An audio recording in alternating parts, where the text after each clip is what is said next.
Operation Mayon 2023 DZGB Special Coverage. Jen, good morning, Jen. Good morning, Mr. Henry. Good morning sa mga parantaban.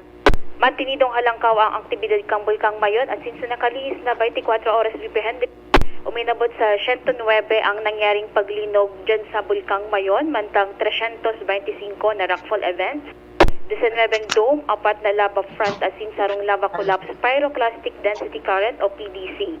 Mantinido man ang maluyang pagbulos kang lava na may labang 2.8 km sa Miisigali, asin 1.4 km sa Bungagali, asin pagkulaps kang lava dyan sa Basud Gali ininsagod sa 4 km hali sa Summit Crater. Padagos man ang moderate degassing hali sa Summit Crater na nagbuga ng 800 metros na taas kan plume asin napadpad sa General West. Ang average sulfur dioxide emission nasa 943 na tonelada, mantang Padagos VP Henry ang ground deformation. Yeah. Ngunyan na Aldo VP Henry, nangyaring paglinog ang naging makusog dyan sa Bulkang Mayon na ang mga nakalis na daw duwa lang tulo pero ngunyan nasa 109. So yan po ang latest hali sa Free Oaks, Marinaga.